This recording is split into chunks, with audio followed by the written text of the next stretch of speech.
Home Secretary Theresa May has launched a fresh public consultation into the stop and search powers of the police.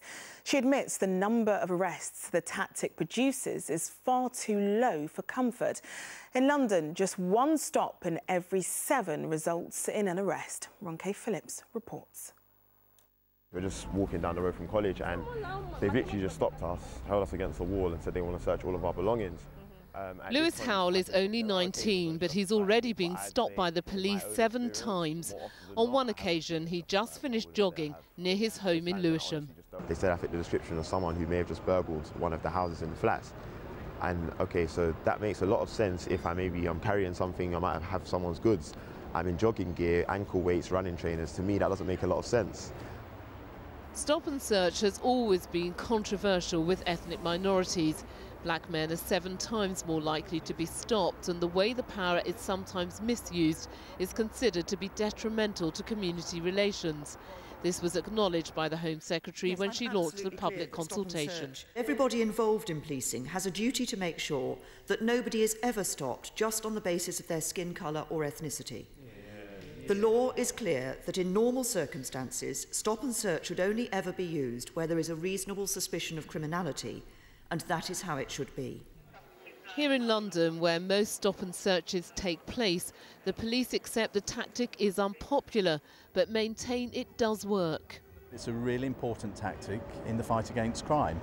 As an example, last year, 3,200 people were arrested carrying weapons, which we would never have found unless officers could use that professional discretion to search people who they felt were acting in a criminal way. The number of stop and searches carried out by the Met is actually down by 1/3. In 2012 to 13, more than 350,000 people were stopped in London. That's down 150,000 on the previous year. But only 45,000, or 1 in 7 of those, resulted in arrests, with officers finding people carrying drugs, guns and other weapons. This means searches of more than 300,000 people didn't lead to any further action. And sadly, for young black men like Lewis, it's an inevitable part of growing up.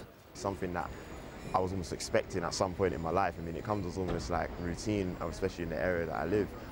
The consultation is unlikely to lead to the procedure being scrapped altogether, but critics hope it will mean it's used in a fairer way. Ronke Phillips, ITV News, Lewisham. Well, youth outreach worker Ken Himes has joined us in the studio. And Ken, you claim that you've been stopped and searched over 100 times. Why do you think that's been happening? Well, it's quite clearly it's because of the nature of stop and search. The whole nature of stop and search is based on racial profiling. So it's not surprising that I get stopped so many times, or people of my colour get stopped many times. Now, this has been going over a 30-year period. Now, what I find is unacceptable is that for something that's gone on for so long, it's still allowed to continue. But you see, the thing is that the figures that we have for London do show that 45,000 criminals were arrested last year in London because of stop and search. So it's not something that's completely ineffective. It is finding criminals that are on the streets and could potentially be going on to commit crimes.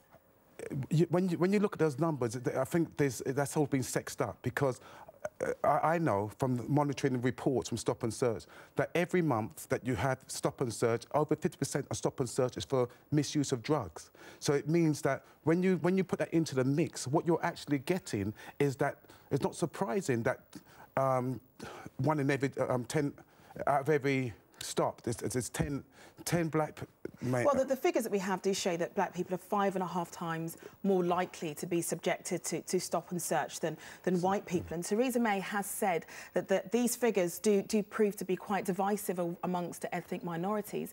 In your role as working with young people, is that something that you've seen? I've seen that stop and search has been very detrimental to our community, to young black men in our community who are taking the law onto themselves, and that's not unacceptable. And what we need is a police for all our communities. What we need is a stop and search. If we're going to do stop and search, which I don't agree with, has to be fair and has to be applied to all communities, not picking on the black community specifically to that's what you'd like to see as an alternative to it, for it to carry on potentially, but to be more fair.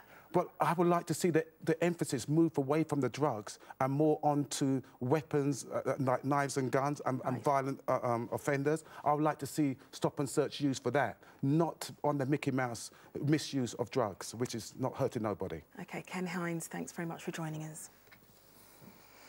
An inquest